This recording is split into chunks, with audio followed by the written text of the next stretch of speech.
Hey guys, welcome, and welcome back to another episode of the Healing Pop Podcast.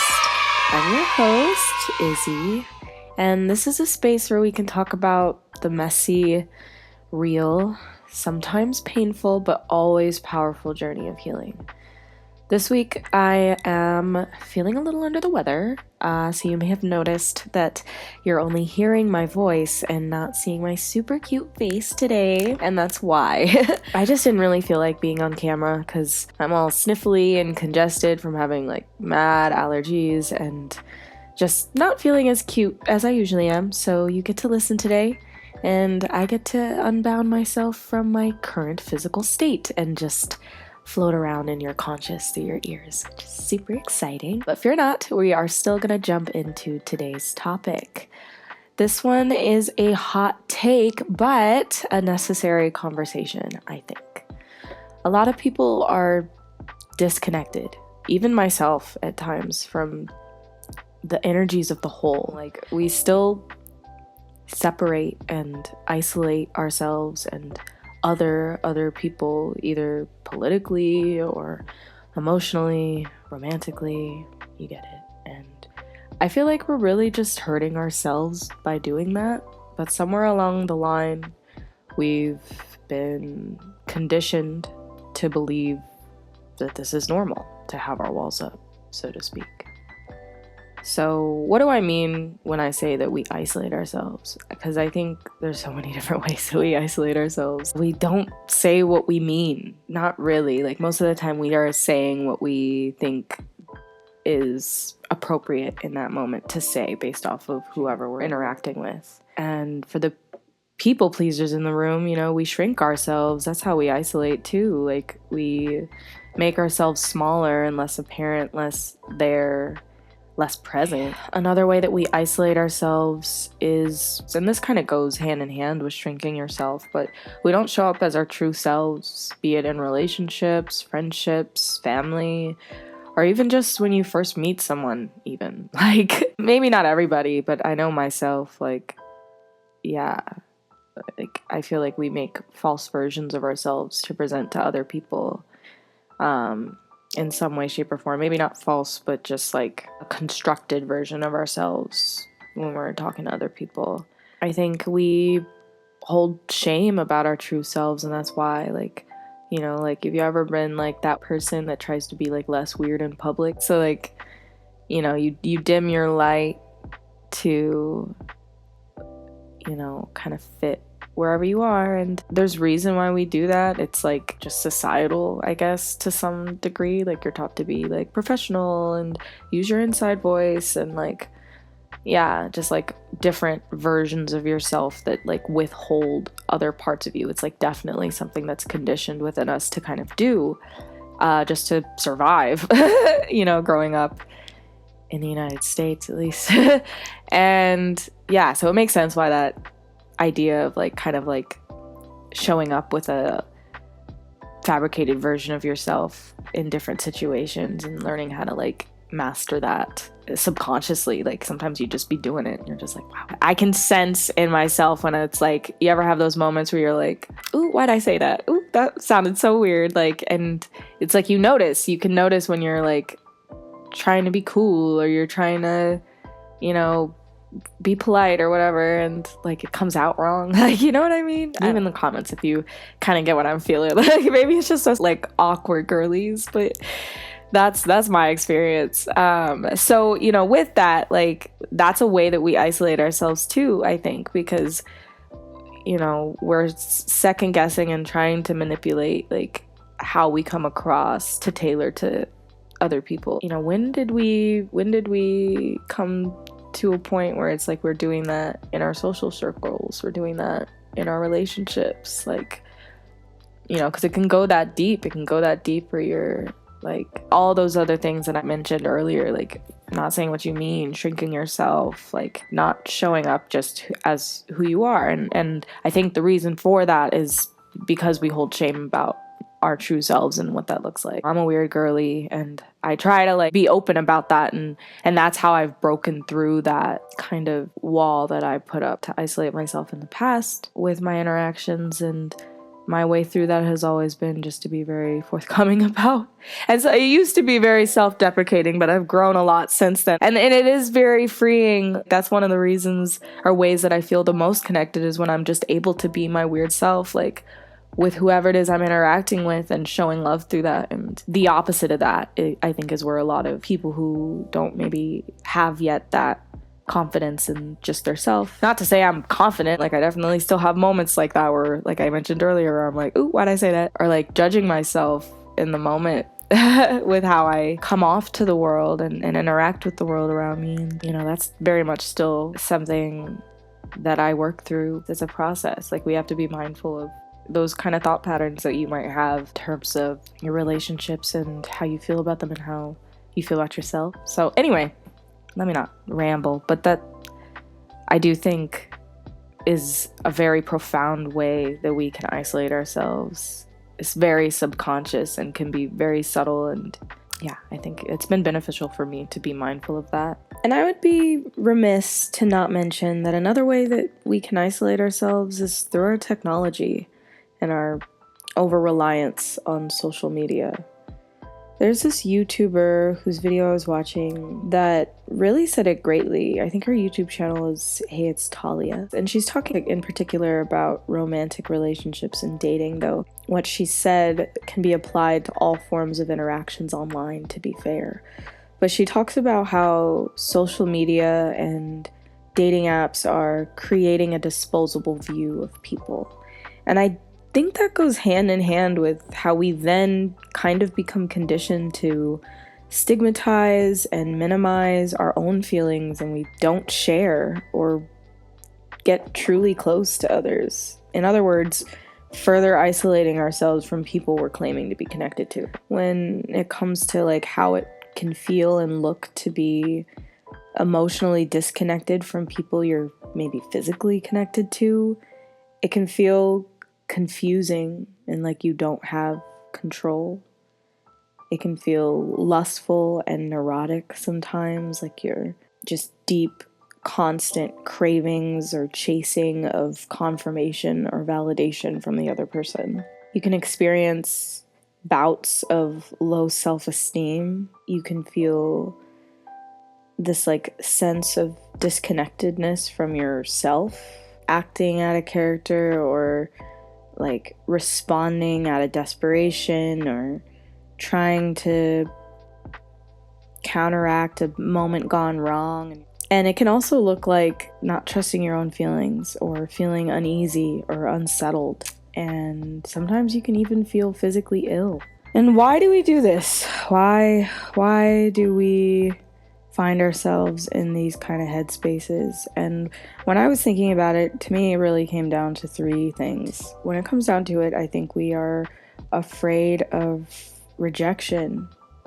We're afraid that our true selves, our history, or our trauma, or our needs will scare people away. So we shrink them instead. I think we have a fear of intimacy altogether. We're afraid of either finding love with the potential of losing it, or that vulnerable side of us that's raw and not perfect is something that we're afraid to show people. Yet we want to, deep down, we want to feel that deep connection from them, but it's like really scary for a lot of us to like fully engage and be completely open to that kind of level of intimacy. And I think the reason for that is because we are afraid of being judged. Real relationships will see with time all sides of you, and to put yourself in a vulnerable enough position that is a romantic relationship puts you in a place of exposure. And that comes with the fear of being judged and ultimately rejected by your chosen partner. So people, usually subconsciously, avoid connecting on a deeper level to avoid those imperfect sides of them and their risk of being judged in some way. And that judgment causes internalized pain, I think, and people just have this subconscious fear of that kind of exposure, not realizing how isolating it can feel to also basically just not allow yourself to connect on a deep enough level to where you want that person to see your imperfect sides. It's really wild when I like pause and think about it, and the duality of like the experience, and how like on one end you could really just like, that's what you want. Like we've talked about it in other episodes, how our inner child just wants to be held. My next topic, which is my favorite one so far by far, it's to dive into the times when I am feeling the most connected. And that's when I'm surrounded by the people that I love and I go where I'm wanted. That's a huge one, is going where you're wanted and going where you're loved. I feel the most connected when I release control over the expectations of myself or others, and I just accept them all as they come. I feel it when I lead with love, no matter what. And this one isn't always easy, but I always am telling myself and telling other people, like if you know me, you've probably heard me say this in some way, shape, or form, but leading with love really does answer most of the issues. Like even if it's a situation you don't have the answer to, if you lead with love and you love that person the way you'd want to be loved in that situation, nothing you do can be wrong. So in those moments where I'm able to do that, I really feel like a deeper connection with that person and myself. And in leading with love, I think it's also important to recognize sometimes you can disconnect intentionally with love. Sometimes you have to know how to let people go, or at least let go of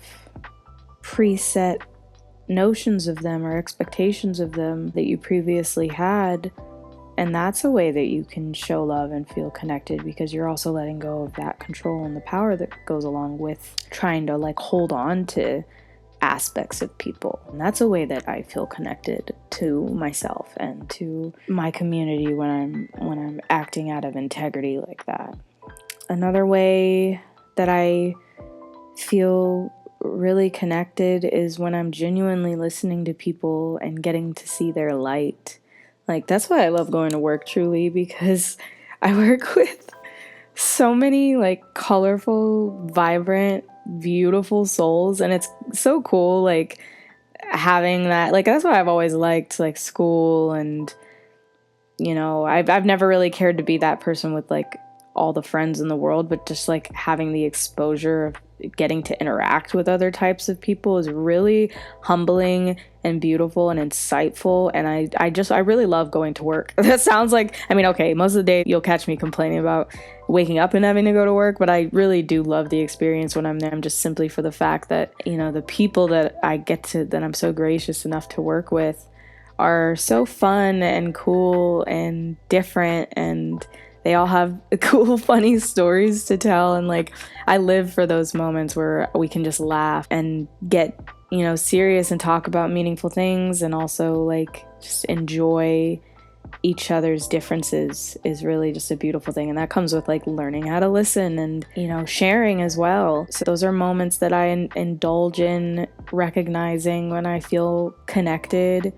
Also, when I'm able to share things that I'm really proud of, like the podcast, like I get to show pieces of myself. And that's something that I'm still like working on nurturing even more and more, because I know that it can feel really good to just put yourself out there. And that's something I used to, struggle with. Like just like being able to showcase things that I'm proud of has been a really beautiful conduit to definitely feeling more connected to myself, but also to other people that are excited to see what I'm sharing. Like that feels really good, so leaning into that when others can be their full selves around me, and when I'm able to do the same, like when I can share my truth and my fears and my uncertainties and still be held in some capacity, that all those moments where I'm able to do that and engage with that kind of behavior feel really good, and have it be well received and have them do that same thing back. Like that's literally what it's all about. And like there's no judgment, there's no fear. I think we're all working on doing better at in some way, shape, or form. It's just like I also feel like there's a lot of people that aren't even aware that that's something that can have an impact on how you show up in the world. And I'd love to see more people paying attention to that, and within themselves and in how they are with their friendship. For the people that can do that naturally without having to think about it, that's incredible. I think for a lot of people, they're just not thinking about it at all. And and they can be more reactive and walled up, as opposed to relinquishing some of that and letting be what is. Anyway, I also feel like when I'm getting to learn something about someone and being able to relate to them on a deeper level, like, you've probably heard that we're just mirrors of each other, and using that kind of concept to serve me in a way that allows me to like understand someone else's perspective better, and being shown that kind of grace in return. And it's not always a perfect science, you know, like, I wish it could be that easy, but it does take like yourself and another individual to be able to make that something that grows and is nurtured, and not taking it for granted more than anything. But these are all just a number of ways that I know to look out for as signals that I'm in a flow kind of state of connection, and it feels just really warm and beautiful, and I truly do live for moments like that and those that show up. And at the end of the day, this leads me to believe that means that they're meaningful in this journey of life, and something that's important to strive for nurturing in any ways that we can. And it starts with ourselves, is being aware of it. I'm pretty sure I shared this once in another episode, but when I was a kid, I really felt like I was the only human being walking around in this simulation. And I know we've all heard the simulation theories. I am a simulation conspiracy theorist myself. So like, there was a period where like I deeply believed that when I was a small child. And to my amusement, it was nice to grow up to find out that's actually really amazing to be able to cultivate that same kind of like deep connection, where it does feel like you like understand this other person, you're connecting with them, and you're able to have a good time and flow and do that with another person. And that's something that we should strive for. Like, it's not something where it's like, oh, you need to be like that with every single person. But I would like to hope and believe that everybody has someone or some people out there that they feel this like sense of closeness with, and that we learn from those relationships, and that we bring those lessons and those learnings into romantic relationships so that we can cultivate long-lasting relationships. I'm going to veer out of that subtopic, and we're going to talk about also hookup culture, and how, other than like ourselves being used, like the mental gymnastics that keep us emotionally from being able to connect with people, I do think there are external forces. I already mentioned earlier how the internet plays a huge role. Hookup culture has really impacted our ability to attain, maintain, cultivate, nourish deep, real emotional connections with people. And I'm gonna tell you why. I will say I've never really been a part of the whole hookup culture epidemic, at least not fully.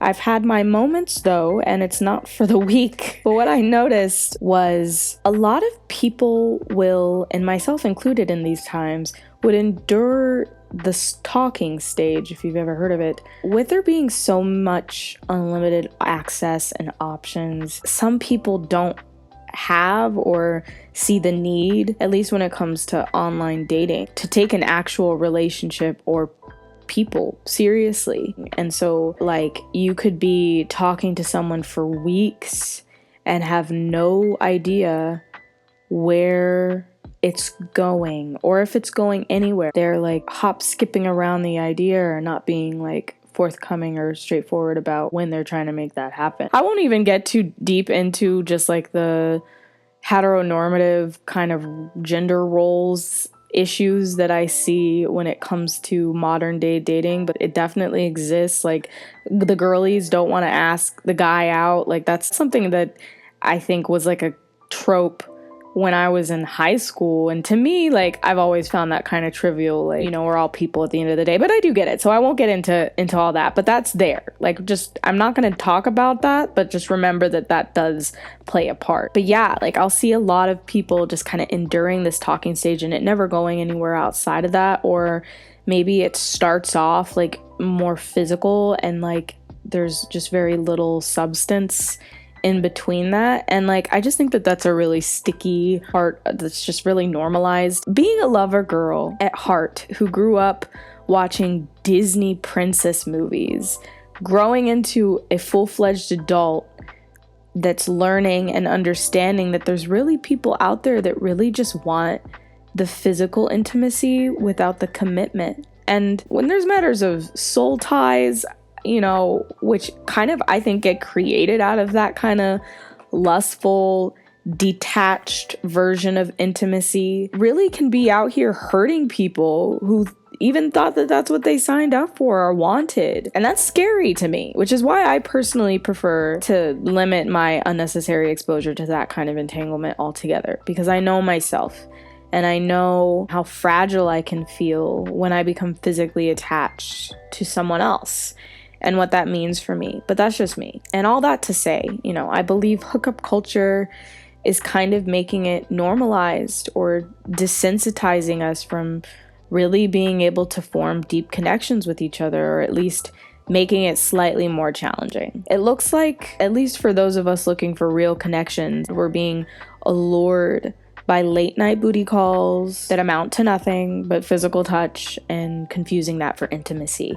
And unless that's like mutually what you're both looking for, it can be really confusing and isolating when it comes to putting yourself out there, which is just vulnerable in general on a spiritual level. There was this YouTube video that I was watching that said something that really stuck out to me, which was, and I'll end this section on this note: thinking we'll attract the right person by making ourselves easier to love.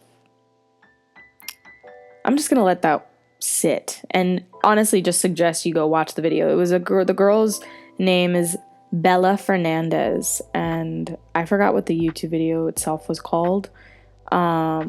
But if you are interested and intrigued by that notion, go ahead and check her out. That was a really interesting part to me. A particular YouTuber who I've been following for some time now, her name is Shan Booty, has a YouTube podcast called Lovers by Shan, and she had this episode called The All-American Fuckboy, and it was like an interview with herself and this like R&B star, I forgot his name, but anyway, and they both are discussing like father wounds and reoccurring tropes, especially men and women relationships. And she talks about the Dennis theory, which I think she said is from It's Always Sunny in Philadelphia, which is to demonstrate value, engage physically, nurture dependence, neglect, inspire hope, and separate. And the artist who basically, you know, admitted to using these tactics when it came to dating women said in his own words that it's something that always ended with pain. And he was only doing it because of his own pain, you know? So when I was watching that video, I really was able to kind of see, like, obviously it's just like a small scope of all that is the dating world these days, but it's still a very informative scope that's telling you that not only are the women that are being hurt and led astray and breadcrumbed and getting emotionally invested, creating soul ties with, you know, being vulnerable and being let down and all the cycles that go along with that, but the guy is also experiencing loneliness and detachment and insecurity and acting out as a way of protecting himself from being exposed to pain and judgment and all that. So it's just like back to what I was saying at the very, very beginning of this episode, where I was saying that, like, we're really only hurting ourselves by doing these things that only further isolate us from the people that we're trying to talk to.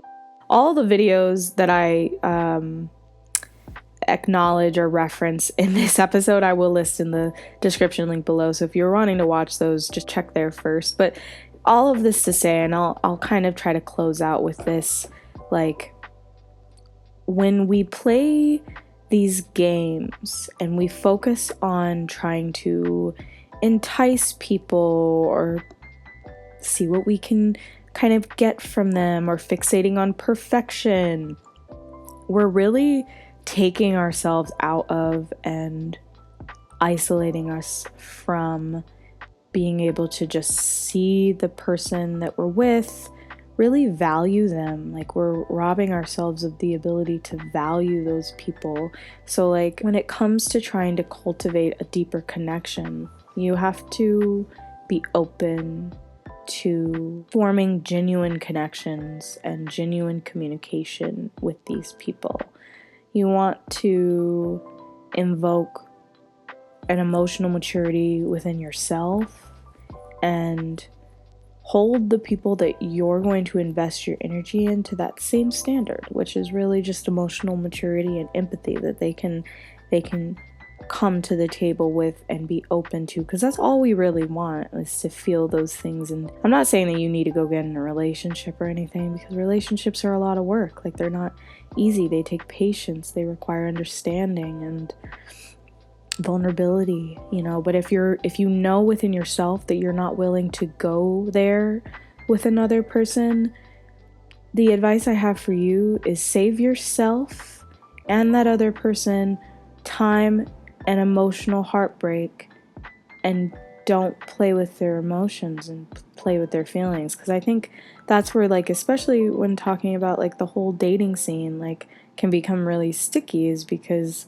there's a lot of people out here with different intentions, getting cuffed up for a season, for a night, with another individual who has a whole different set of expectations and needs and wants, and they're not meeting each other and they're not showing up on the same page, and people are ending up being hurt for it, and that kind of hurt can last a long time. So it is on the person who wants the relationship to know their value enough to not tolerate what's below that.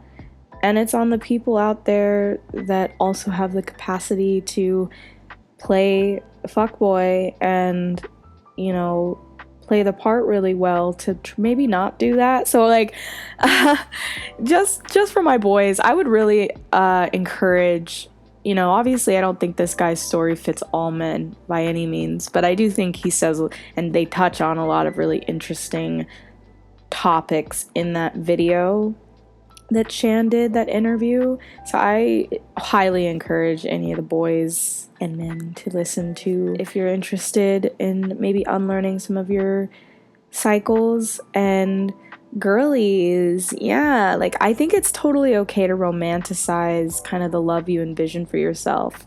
I don't think there's anything naive about that, as long as you're also, incorporating coming to the table with the same energy. I also know a lot of girls want the guy or the person to, approach them with all this healed readiness, but they haven't even like healed themselves yet. So it does take two actively willing participants to be able to do that kind of a dance. And it's not something that should be taken lightly, because of its amazing capacity to really encourage people to grow and feel connected to each other and to themselves. I know a lot of people in really happy relationships, really beautiful relationships, where they're each other's best friend and they help each other, they challenge each other, they grow with one another, and it's not always perfect, but it's always, aiming for love. Well, not the love that showers you with gifts, but the love that holds you when you're sad or you're scared or you're unsure.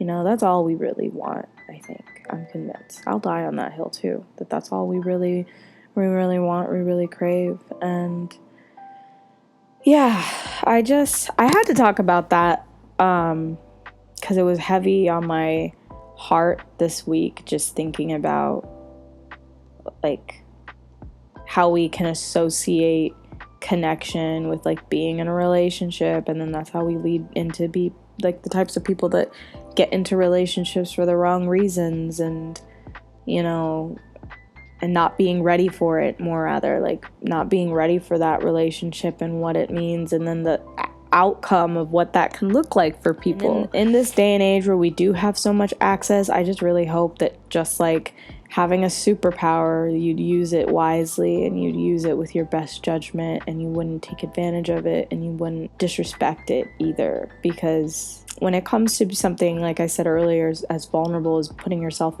out there to be in a relationship, in this day and age, it's something that I think is highly taken for granted. And there's still people out there like us, like me, who still believes that that's very much a thing that is beautiful, that I want to have in my own life. I made this video so that we could connect with each other and we could understand even further that this is a safe space, and this is a space where those kind of feelings are allowed to exist, and that this is a place that we can talk about it. And you know, as someone who is a self-proclaimed lover girl, I do believe in love and the magic and the power of love, and authenticity. And I think love and authenticity are the same thing, basically, one and the same. And like when you feel the most love, you are feeling the most authentic. And if you're living a life that's not authentic, you're not living a life that's full of love. That can feel really disconnecting, and I don't want us to feel that way. So yeah, anyway, that was a whole mumbo jumbo, but I really appreciate you guys kind of tuning in and listening to kind of my thoughts and feelings on that. I'm always interested in hearing kind of what you guys think and your thoughts on the matter. Like I said, this was a hot topic, but I'm sure it's one that I'm not the only person that can relate to, and this is an open discussion board. It's just something that has been really heavily on my mind this week, just with some stuff that's been going on with me, and I wanted to kind of piece it apart for myself and for y'all. I hope that you enjoyed it. Next week I will hopefully see you back here for another episode. I hope that it was okay and worked for y'all just to get to listen today. Remember to listen to your intuition, trust what you're thinking, trust what you're feeling, lead with love, and don't be afraid to say what you mean and show up as exactly who you are, and trust that the right people will latch onto that person, that beautiful, vibrant, cool, fun, funny person, and want to learn more about them simply because of the vulnerability in you accessing who you are in a world where so many people are afraid to do just that. So that's all I got for you. Links will be in the description box below for people that have been referenced in this. I'll also put my Instagram in the description and on the screen if you want to follow me on Instagram. You can also find these episodes available on YouTube and Spotify, depending on where you're watching it now. I will also put my TikTok in the description link below if you want to follow me on TikTok. Occasionally I will be posting video content on there, sometimes related to episodes, sometimes just silly, goofy stuff. So if you want to see the links for all of my social media, will be in the description link below. Thanks again for watching so much and for listening, and I'll see you guys in the next one. Okay, bye!